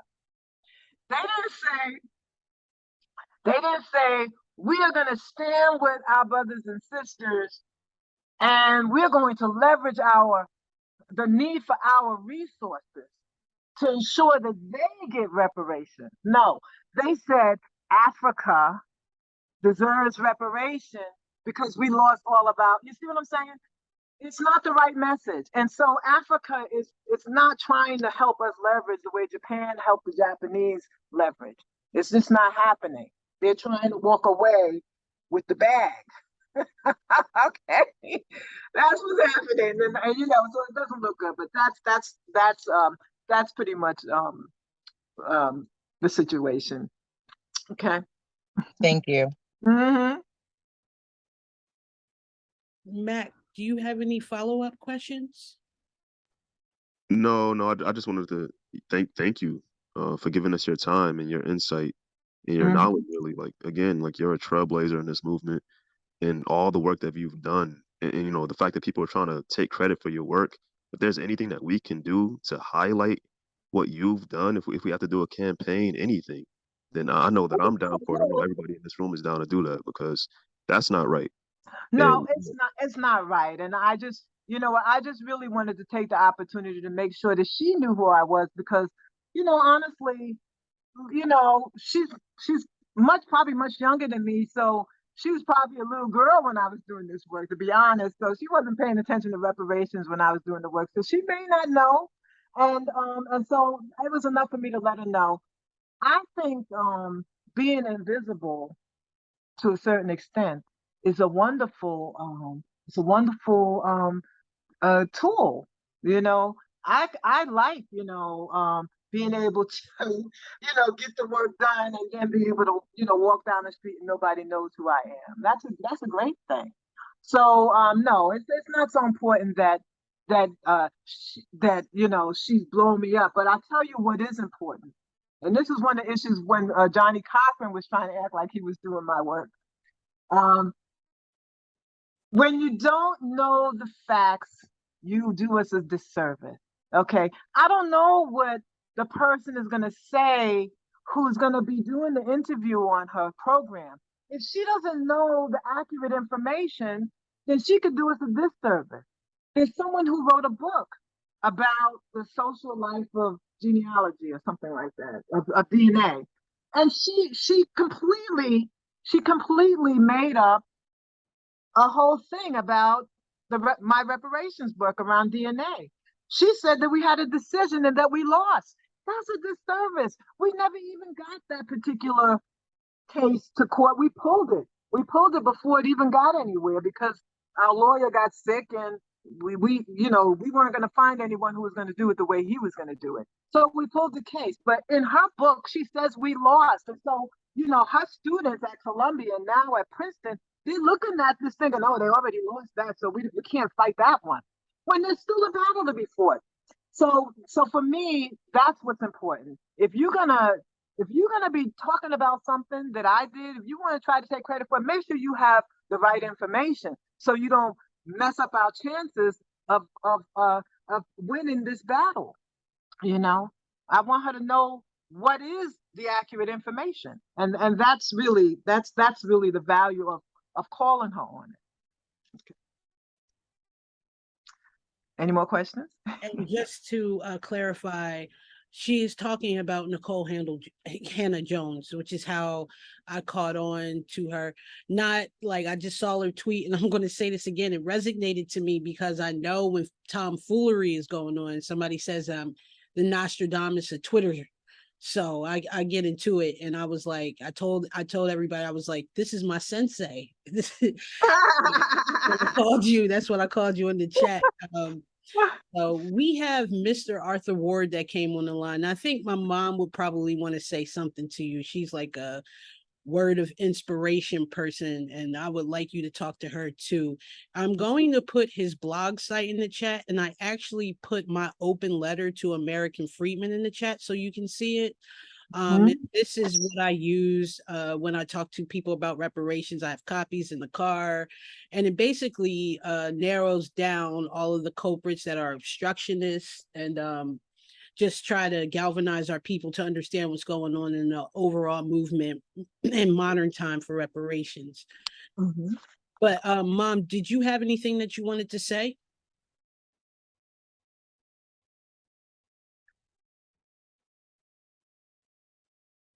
She might be doing something. Okay, so we'll go to Mr. Art. Hey, Mr. Art, how are you? I'm just fine. I'm just fine, ladies. How are you today? Hey. Oh, Hey. all right, Mom, you want to talk? Hold on, Mr. Ward. Let's see. Mom, you there? I'm here. I wasn't unmuting myself. I just want to say what an honor it is to speak with you, hear from you, and say Morgan is my daughter, but she is such an inspiration to me and so many people. What I have learned, I should have known all my life. And of course, I didn't. What I have learned from Morgan and her sisters, and I'm going to try to say this without being emotional, I have been a member of the Baptist church all my life and singing on the choir and being an usher as a little girl and all those things. And as an adult, however, what I have chosen to do is to spread the word that seems like it's such a secret in the Black community. And I tell my, I'm out, I am inside church and my daughters are protesting outside church and they're trying to figure out who these people are. And I said, well, that one is my oldest daughter and the other one is my middle daughter. So they can't even imagine. And so they listen because they accept who I am. But spreading the word, we have got to, all of us. And I'm going to be 70 next week. Responsible for spreading the word, and Morgan is doing this a million times fold. And I believe, Morgan, that my audio went out when everybody was clapping and talking about the misrepresentation and how people, those of you that are woke, and my daughters don't like it when I use words that are slang because I don't know what I'm talking about. For those of you that are informed and for those of you that are given the task and have taken up the task to inform us, God bless you. And you are among the first. And this has been wonderful. This has just been wonderful. And I'm appreciative and I thank God for all of you. Thank you. Thank you. And listen, thank you for everything you've done to raise daughters who are so woke. My daughter teases me too. And Morgan, thank you for picking up on that really sensitive communication. I really do appreciate it. I appreciate having the chance to sit with you guys and share whatever it is that I can to guide you. And I encourage you all to recognize your power to move mountains. You can do it. You don't need a whole bunch of folks. In fact, sometimes it's easy to do it if you do it by yourself. But I appreciate you welcoming into this forum. Thank you so much. We appreciate you. Hello, ma'am. This is Arthur Ward. I'm in Chicago, and I'm a relative newcomer. Even though how old am I now? I keep forgetting. I'm 67. but I'm a relative newcomer to the reparations piece in terms of Black activism. I've always been a Black activist. I was born into the Nation of Islam. I've been, for Black people and whatever moves Black people forward all my life. But since we have you, I'd like to ask you just two simple questions. What is your overall view of the present day reparations movement? And what is your view of the overall mentality of Black people in general in relation to reparations? Well, my assessment of the movement, I definitely see that it's split. I believe that there is a young, very focused generation of folks who I think have got it right, who really have it right. They believe that we should focus on descendants of enslaved Africans and for slavery reparations, because that's all that I ever was working on. Um, uh, there was an older contingent that somehow I'm not sure what the motivation was, but they decided to water down our demand. Instead of calling things race discrimination lawsuit or justice for other things, they just decided to put everything in the reparations bag. I think that's a mistake. Um, so that's the first question. Now, what is it that you were saying about Black folk? What, what the second part of your question? What are they I'm talking about the mentality slash climate in the in the in the general Black community. I'm talking about American descendants of slavery here, in terms of it becoming reparation, in terms of it being something in the general mindset of Black people, something that is actionable and something that people can be forthright about in terms of getting it done. Right. I think that well, I think folks want it. Even the folks who say they don't need it, if it were available, they would want it. I think a lot of people seem to want a check, and my only objection to a check is that folks just really need to know how to spend that money so that they don't need money anymore. you know, and there is a way to do it. And I mean, if we could all learn, how to spend it properly, then I have no objections to folks getting a check in the mail. However, if a $1 check is not going to go very far, okay? Because if we don't get enough, it's not gonna make a difference in anybody's life. So people have to be patient. So what do people think? I think people believe that we are going to get it. I do think, though, it's really important for folks to understand, and I'm just going to share this with y'all. When I was younger and very optimistic, I was told by some of the old timers that I had the settlement strategy and that there was something wrong with that. Okay, I had the settlement strategy because I wanted to settle the case and get some money, right? And I was like, yeah, I got the settlement strategy. That's what I'm in this for. I'm trying to get a trust fund. Well, using the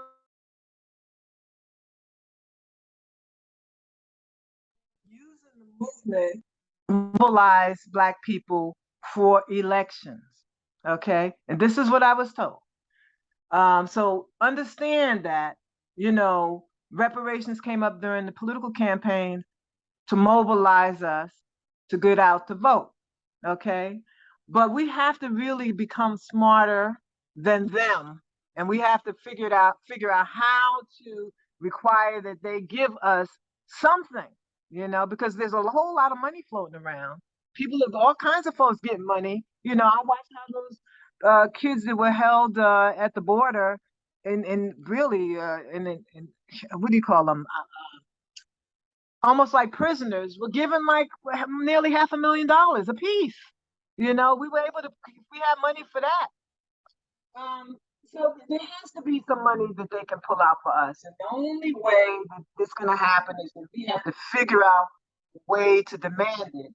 I personally, I tell you, I think every day it may be time to, start registering independent, so that folks are just not taking our vote for granted. I don't really know the whole politics of how things function, registered independent. But if they have to work for our vote, then maybe we'll get what we need, what we want. You know what I mean? But they take us for granted. So that's this. So as far as reparations is concerned and Black folks, I think we need to know how to spend the money. And we also need to know how to make these folks give us what what we want. And it may have to be, you know, building up on a new party. Okay. That's my 2 cents. Okay. Mhm.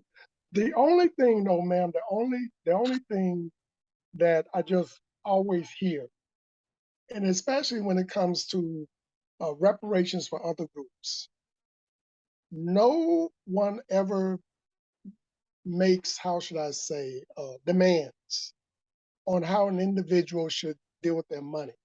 You know what I'm saying? Right. You know, and I think we're better than that. You know, I think that we should be trusted to spend the money properly, like other groups have been. You know, I do have a fear of a qualification being put in front of our reparations when no other group has to deal with a qualification. Do you No, understand what I'm saying?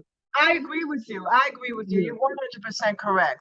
And let yeah. me just say, you know, it's not even an expectation that the other groups are going to know how to spend it. It's just that nobody really cares how they're going to spend it. You know, we don't really, Mm. I mean, do we care how anybody's going to be spending their money? It's their money. But I do care. I do care how I do want us to be uplifted. Some people are going to be responsible, but some people, you know, listen, I watch people, look, I have family members that went and got BBLs with their little, you know, COVID kit. Okay. I mean, seriously, I'm serious. I'm serious. This is real. This is real. So, you know, people are not always going to make the right decision. Not everybody knows. Not everybody knows. So we have to really, you know, we have to really try to make sure that our folks know how to get ahead, what Yeah, to do with the money. That's our business. It's not other people's business. This is our business. yeah. Yeah. But you know, I know I don't know where you are, man, but in Chicago, Mm-hmm. there's an amazing amount of people that are running small businesses out of their homes, but Mm-hmm. and they are making some money. Mm-hmm. But the only thing is that they never had the capital to go forward with bricks and mortars and the other things that they would need. And a lot of those people that I informally polled was telling me that a nice chunk of that money would go towards building their business. Mm-hmm. You know? Mm-hmm. And one of the things that scared the hell out of white people, and this is one of the reasons why uh, after Reconstruction, black codes were installed, was because of the way that we as a people ramped up quickly, became Mm-hmm. senators and representatives, created businesses out of nothing, and created Mm-hmm. towns that were prospering without white assistance. And that scared the hell out of these white people. And then that's why after that point, all of these financial deprivations happened, us not being part of the Homestead Act, most GIs after World War II not being able to access their GI Bill and all these other things because they said, damn, if these niggas, they were able to do all this stuff without money, if they Mm-hmm. actually got their hands on real money, they will be able to surpass us. That's Oh, why I sure. trust black people with their money. Sure. Sure. Sure. I mean, yeah, I can imagine that they wouldn't want to see us, you know, wealthier than them. I mean, you know, Yes, so much of racism has to do with competition, you know, yeah, and the desire to be on top. Yeah, yes, exactly. You know, just like absolutely. even these young guys, these hip. I mean, when you step back and look at what they're doing, they're entrepreneurs. Absolutely. That's what they're Absolutely. doing. Yeah. Mm. That's right. That's right. Absolutely. Yeah, but you You know, know, some of those ideas, those business ideas that folks have at home, yeah, more people need to know about that because yeah, a lot of us could do home businesses, but the thing is that you know, we just need to know about the different options and opportunities and sure, ways to invest the money. Yeah. exactly. Hmm. No, that's great. Yeah. I'm so happy you got to talk to Mr. Ward. I think I know Mr. Ward. I recognize the name for some reason. I feel like I know you. I spent a lot of time in Chicago, you know. Well, you know, are you in the DC area? No, I'm in New Jersey. New Jersey? Well, Now, I lived for about 8 years in New York City, Mm-hmm. and I also spent a lot of time in and out of New Jersey too. Mm-hmm. So, and I've always been involved with activism and political organizing, things like that. Mm-hmm. So you might have seen me in that capacity. Mm-hmm. And then I worked for a long time with the American Postal Workers Union. I was Mm-hmm. the assistant director of legislation for the Midwest chapter of the American Postal Workers Union, the Clerks Union. Wow. So yeah, I spent a lot of time on the East Coast. So Mm-hmm. it could be, Mm-hmm. it could be. Mm-hmm. Everybody here, I call them comrades. So Mr. Ward is my comrade. I'm just missing one person, and that's Miss Roz. I would love to learn a little bit more about the Tubman House Center. Comparative justice. Yes, I mean, you're my mentor. I picked you. You're not going anywhere. I just told my mom and my sister in the chat, like, she's my mentor. I found her, and I'm in Philly, and I'm going to be stuck to you like Lou. You don't even know. Like, you have no choice. Now, You have Morgan, no choice. Morgan, I got to get to a Zoom meeting, but make sure that Miss Perlman has my information. For sure. And I was telling, we have a lot of outlets. I'm on a show called Reset Race. It's a podcast, and also on YouTube, has a lot of subscribers. Mr. Ward, he has an outlet too. And so does Miss Roz. So all of us are going to want to get you, if you want to, on these different platforms. And I feel like I'm kind of humble in a way where I did record this, and I wanted to know if I could release it to everybody that's been a participant. But this conversation has been so what's the term, inclusive and genuine, that for me, I don't think that we should put this out here like that. But You can. I mean, I'm comfortable with it. I have no issues with it. You decide what you'd like to do, but you are absolutely welcome to share it. if anybody has any objections, please just let me know, and I won't, but I will edit it. I will get it edited. It probably won't be out for a while, because I'll let, like, the big YouTube platforms that I know interview you and get those spins, because people need to know about you for sure. And it's a small group, but it's thousands at the same time, and they'll hear you. So we want to get you out there like that. Mm-hmm. Mm-hmm. Well, look, I gotta go, it's but Miss Perlman, it's been wonderful meeting you. Be sure to contact. Likewise, Mr. Ward. Thank you. It's great to Okay. meet you. All right. Mr. Hart, her Yes. Gmail address is in the chat if you look in there. Okay. And also, Ms. Deadria, if you look in here, you can see that open letter link. You can see Mr. Ward's blog link, Freedman's Absolute, and you can see Miss Roz's link to By the People Media as well. Mm-hmm. Okay. So those are the outlets. This is my circle, except for Reset Race, and I'll actually put that in the chat as well. And these are the people that I lean. And this is just, our little circle. And it's messy, but I'm going to talk about it. Have you ever heard of the Pretendians? Never. Okay. Look, Max laughing. I don't care. I'm telling everybody, especially if they care about reparations. They are reparations obstructionists that say that we actually have been here. There is no slave trade. We are aboriginals to the land, and that's why I'm not going to put this out there until I want to. We are aboriginals to this land, and we have been here this whole time.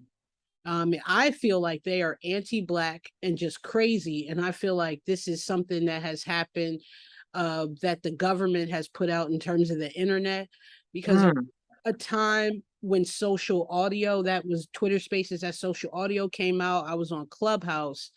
Nobody was a pretendian. Nobody was saying that they were Native American and any of that. Next thing you know, everybody and their mother turned into pretendians. And I'm going to, like, I am the Nostradamus at Twitter Spaces. So I'm going to tell you this. There is a group called Secure the Tribe. And, we talk about how these people, what you were saying about Johnny Cochran and the Talented 10, they grift off of what you have done, and they Mhm.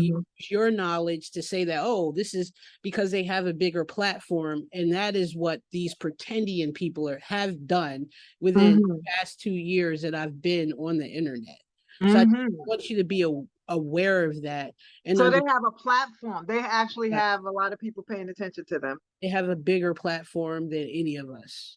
Oh, okay. Yeah. So is there like a guy who who's So from this is it's if you look at the hashtag, it's called Secure the Tribe. okay. There's different pretendian factions, but these people are the have the biggest following on Twitter.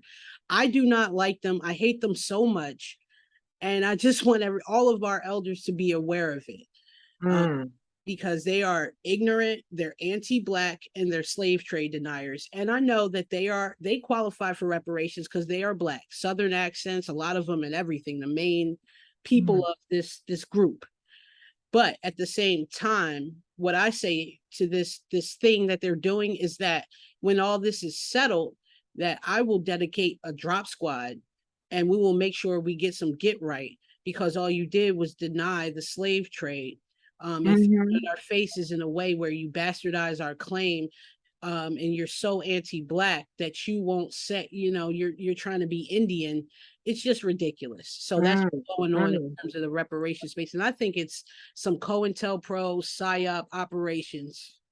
Yeah, now that's tragic. I have taken note of that. I even have a dear friend who was thoroughly confused. I mean, because there's a lot of folks who, I don't know. I mean, they're just not grounded enough. That they get caught up in this belief in nonsense. But they call themselves pretendians, or is that a name that? Oh, that's my slur name, Oh, not that's mine, beautiful. but That's I am perfect. the number one pretendian slayer. So they think that I made that name up, but I didn't. It was mostly applied to white people like Elizabeth Warren. You've Mm. podcasts. I think Code Switch had an episode called Pretendians. Now, Mhm. they are too. They're Pretendians. You're not Native American. Like, you need to stop. Mhm. Mhm. No, that's perfect. I love it. I just wondered if they were using that label, but security. I have seen them. I tell you, it's frustrating to hear Black folks deny their connection to Africa. You know, Yep. it's And I just have another name. I Mhm. call them indigenous to the keyboard. That's me. That's me. If you hear anybody say it, just know I came up with it. That's me. Mhm. Absolutely, absolutely. This is comical. So tell me some of the things. Okay, so I'll go to your link. I actually did screenshot because honestly, I don't know how else to do it. I can The send them link. to you through DM as well, and I will. Okay, that's great. That'll be great. All right, wonderful. Anybody have any more questions? Can I say one last thing? I did send you that email with the photo of the pamphlet for my Oh, mom's. the family thing. Yeah, Wonderful, and there wonderful. is a I'll let John you know. Farmer. There is a John Farmer listed. So Which farmer? you said your grandfather's name was John, right? John Farmer. No, no. James Farmer. James Farmer. Yeah. Okay. Let me. His name is James, and his father's name is James as well. Hmm. Yeah. So he's a junior. Okay, I'll take a peek. I'm just manifesting, that we are descendants. I'm manifesting It's it. probably true. It's probably true. Like I said, I'm just excited to know somebody connected to the Renee Farmer because we've been running into Renee for years. Yeah. I I gotta mean, be. my It has sister to be. Renee Farmer is now Renee Farmer Beach. She's a minister, by the way. Um, so she has her hyphenated name now. Yeah. That's awesome. I am a descendant of Aaron Malachi from Bennetville, South Carolina. And when we talk about this, and it's great that Mac, this is all Mac right now. Like, he is the one who motivated me to even ask you to come on, because I didn't even think about it. And I'm glad that you were receptive and we got to talk to you. But yeah, like, it's been reparations advocacy for me is a lifestyle Hmm. in a way where, I did a lot of police violence work, but this stuff hit hard and I was put on the sidelines. I caught a little case. And Hmm. what I got to listen to was Yvette Carnell. And I would tell my sister she's a testimony for that. Within that time period, by God's saving grace, that she was at one protest at the airport when Trump put that travel ban down. She came home and I asked her the resources that they had out there, which we never had within the 3 years of us pounding the pavement, protesting, getting cases. I got locked up with every single one of my sisters. My mother was there. It was crazy. Wow. This was what, like Black Lives Matter stuff or Yes, something else? we don't say BLM, we just say police violence movement, because we had our own organization.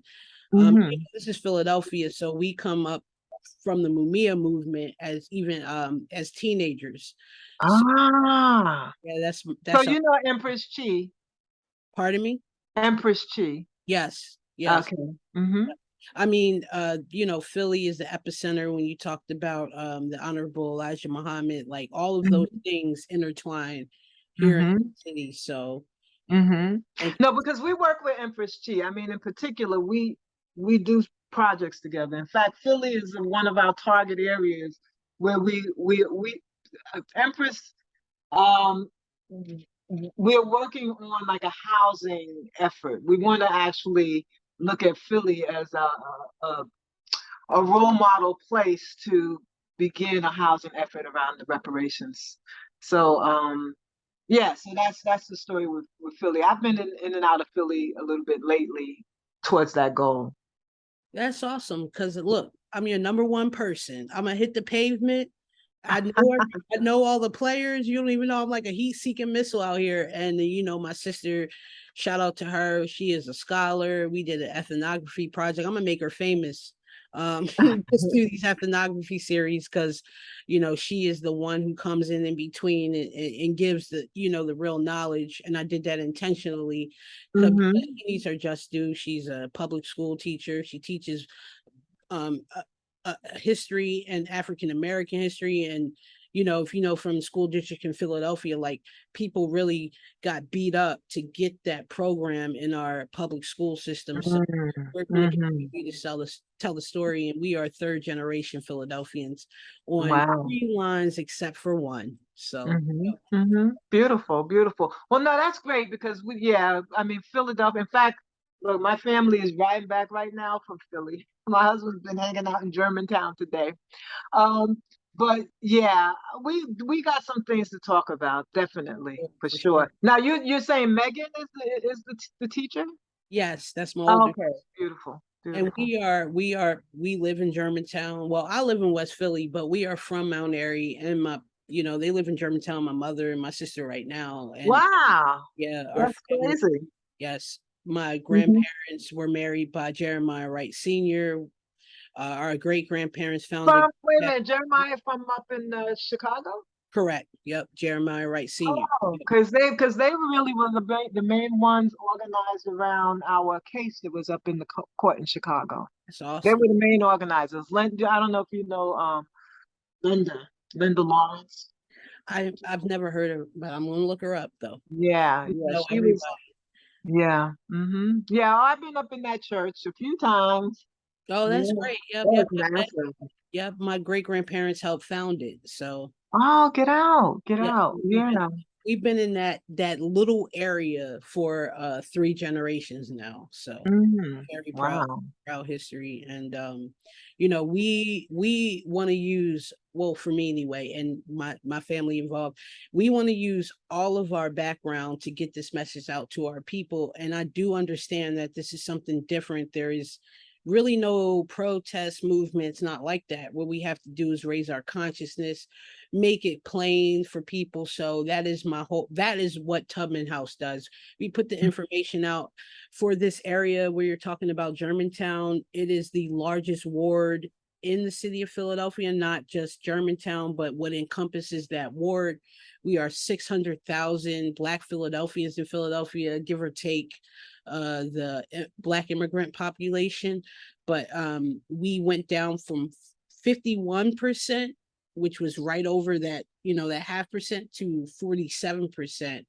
And we're trying to, well, my work is try to get that number back, maintain our status here, and also wake up those 600,000 people, because I know that they would have to get all the groups together for our voting block in Philadelphia. So, and also organizing, making it plain for different demographics. But that ward that I'm from, they have the time, they have the money, and they have the educational background to get what I write plainly.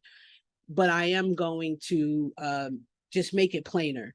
Mm-hmm. So that's what I'm working on now. I have 2 installments for my writing to basically develop the ultimate organizing tool that I need, and then distribute it in different ways. And so that is the premise of Tubman House. Now, Tubman House is all of the comrades around the country that I told you about, and my mother and my family, pretty much. Beautiful, beautiful, beautiful. Well, it sounds great. I mean, you're definitely in the right location. So definitely, I mean, there's some things we'll talk about it. Definitely it's really a home ownership effort that we're developing. We'll talk about it. And I can't thank you enough for being on this call. Like, I'm forever grateful, and I think everybody else is. Anybody has anything else that they want to say, the last words? I did want to ask you one thing, though, Mm-hmm. in this call, and I always ask everybody this. What would you say to the youth about reparations, or anything, anything you have to say to the young people? Right now, I would say what my grandfather used to say to me: they still owe us our 40 acres. And so try to figure out how to do it, how to get it, and understand that we can move mountains. Can We can you move mountains. can you say that again, what your grandfather said, because you kind of went out, and I want to get this clear. No, he used to say they still owe us our 40 acres and a mule. Okay, that's what he would always say. So I would say one person can move a mountain, figure out how to get at it, and just go with your plan, work your plan. Yeah, I'm not the most profound person with words. I'm better with actions, but bottom line is figure out how you want to go at it and keep it going until you get there. That's my approach. And what was your grandfather's name? Willie Capus, And where was he from? Georgetown, South Carolina. But he lived in Springfield Garden, Queens. That's where he lived before he passed. Queens, New York. That's solid. Anybody else have any questions? Yeah. One more thing. You said that the farmer grandfather, his name was James Jr., right? James Jr. Mm-hmm. And Yeah. and his dad was James, and was his mother named Anna? No. Ah, Her name was oh wait, let me think for a second. I wrote hold on. Oh my God. Can you imagine I'm blanking out on what her name is? I'm thinking it's Rose. okay. I think it was I'm gonna help y'all out. Do you guys have Ancestry or 23andMe? both. I don't have an account. I was using Family Search, but I'll make one. But no, I'm gonna look at your chart. I can and I'll speak with my sisters because they'll have more details than me. Because I'll ask the them. sale is coming up on Ancestry Labor Day. So Mac, I'm gonna send you the link. He'll get the kit, and we'll CC.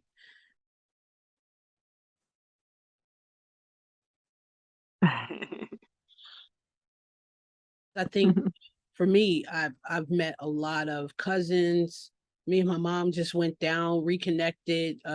We were 2 generations defunct from down south, but now we know our ancestors, we know the people. So we kind of got connected this year. And that's what I was saying about this journey. It's a journey. Mm-hmm. Absolutely. Absolutely. Yeah. I appreciate your time. And I'm very grateful for your work. And if nobody else tells you, we all are saying it right now. And we're I'm young. McAdoo is younger. I'm not that young, but he's younger. I am 39. He's younger, and we're going to make sure that everybody hears what you have to say through our networks as long as we live. That's beautiful. Thank you. I appreciate that. And listen, I feel very blessed to be here with you all. I'm very appreciative of you wanting to hear the message. And yes, spread it as far as you can. Um, Retweet, but definitely download those documents, download those pages that I posted so y'all can have them in your possession. Okay. Be ready to fight. Fight the good fight. You will. And just, I don't want to get intrusive, but I want to know, and if you don't want to say it, you don't have to, but to put an estimate on the money that you spent doing this work, if you want to say it, if not, you don't have to. Oh, I don't really have a number, to be honest with you. I have to be, yeah, I don't, I just really do it. I mean, some folks, go to the movies. Some people, go to the clubs. I make the investment in the books. So, this was the first year that my organization got funded. And I think, well, let's see, we started out with, uh, about, about 70,000. They gave us an additional 10. So that went up to 80, and this year they gave us 90. So that's our budget for this work. Okay. I have scholars that work that I hire to do certain research or to just be available for questions. I may, like we have a professor who's an African professor out of the University of Dakar, but he's also a historian and a curator here in the United States. I'd like to have people like that that I can call on with any question having to do with, the subject of slavery. We have a genealogist. You all know her, Antoinette Harrell. She's our genealogist. Um, uh, we have a couple of other scholars, an African brother who's doing DNA testing in Africa. So all of these folks got to get paid out of that, and they have to support the stuff that they're doing. So that's what we do with the budget. And of course, I take a nominal salary for myself, in addition to paying all these folks. And my salary, is the one that dwindles. It gets smaller because I'll, break off my salary to pay this one or that one to do something. You know what I mean? And it's fine. It works. It works. We get it done.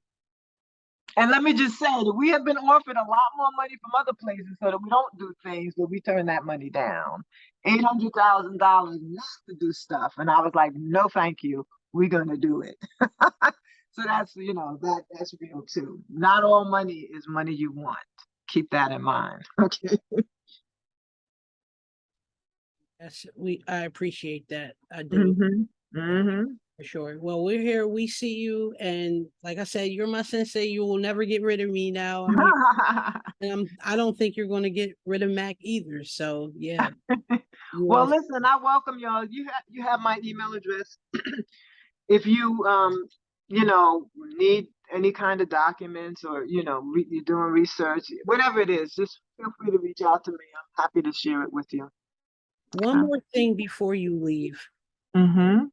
Can you tell me what Cali House, Isaiah Dickinson, and the ex-slave pension fund meant to you? Oh, okay. Well, I learned about them when I went to my first NCOBRA conference in 1997.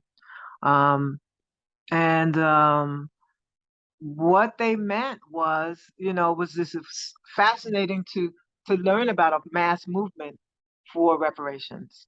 I didn't realize that the ex-slaves themselves had organized, but there was an exhibit. There was Reparations Ray actually was at that conference. I don't know if y'all are familiar with Reparations Ray, but he used to have a traveling exhibit. It was like a museum exhibit that he would bring to the conferences. And that's how I learned about Cali House there. That conference was in Chicago. Okay, that was when in '97 when I was in NCOBRA's intern. But I learned a lot about them, and you may know that there's actually I published a piece on them. It's in Should America Pay? That's the essay that I contributed. It's about the ex-slave pension movement. But I know her movement is what Garvey picked up. Garvey, when she was in prison on mail fraud charges, Marcus Garvey actually picked up her chapters and started his movement. So, these are folks were, who were focused toward Black independence, and it's just fascinating to know that they they had organized so well. And just so you know, I actually have a book here of their materials that I'm actually considering publishing, just to make sure that it's more accessible. But I go through their materials. There's a lot of fascinating things. Like they used to sing reparations songs. Those songs are in their membership brochures. I don't know. Have any of you actually studied their materials? Because that might be something we could work on together, like maybe publishing that. I Um, I have, yes. yes. They have files. I don't know how many because I'm actually scheduling a time with Megan to go to the archives in DC, but I found them on Ancestry when I looked at Polly House. So Mhm. I don't know if they made them all available, but it Mhm. was some eye-opening stuff. Eye-opening. Yeah, yeah. It's fascinating to look at their brochures. And some their flyers. Sometimes their flyers tell you about people who are undermining them, and just you can see the battles that they had in the struggle for reparations, just reading their flyers. This is very interesting. There's nothing new, but I'll tell you one thing that I find interesting about Callie House, and Mary Frances Berry writes about it in her book, that most of the leaders, the main leaders for the reparations movement throughout history have been women. Okay, there's Callie House, um, uh, Queen Mother Moore. Um, then there's a variety from my time, and I consider myself amongst them. But there's also folks say Dorothy Benton Lewis, who's from in Cobra. But women have really been in the forefront of this cause for some reason, and I'm not really sure why, but that's been the case. Belinda Sutton as well. Oh, right, right. This is Belinda, the book written about Belinda's letter. Is that the one you're Was talking about? Yeah. yeah. Mm-hmm. By Ray Wimbush wrote the book about Belinda, right? Yes, correct. Oh Correct. He man. doesn't like us. He doesn't like us. He thought Ray Wimbush doesn't like y'all? he thought that we were in Cobra. If you look at By the People Media, I think they put the Twitter space up. I could probably send you a link. I gotta go back, but yeah, he was on full attack mode. So Oh, I would love to see what that is. Yeah, yeah. Oof. I tell you this, we're so fragmented. It's crazy. you know the scuttle. Like right now, we're gonna give you all the scuttle, but you're gonna know everything now that you know who you are. And like I said, I appreciate this. Thank you for your time so much. And we're going to get this message out. We have bigger media outlets than me. I'm small. So Mhm. yeah, we'll definitely schedule times that you can get on people's podcasts and stuff like that because they need to know who you are for sure. And I'm going to do everything I can to make that happen. Sure, but like I said, you know, being known is not so important to me. It's really just being effective and getting the work done. I don't mind being a little invisible. And if I can have some worker bees working on that, for example, since y'all are in Philadelphia and we're trying to get the housing thing going, there may be some real things, just like trust fund related stuff that we can collaborate on, you know. For sure. For sure. Like Hmm. I said, you're my sensei. You got me. Okay, well, listen, thank you all for having me. I appreciate it. And listen, anytime you want to do some brain picking in the future, you feel free to reach out and I'm happy to join you. But thank you. All right, we really Thank you so appreciate much. it. Thank you. All right, beautiful people. Good night. Thank you again. Good night. Thank you so much. Thank Good you. night. Good night.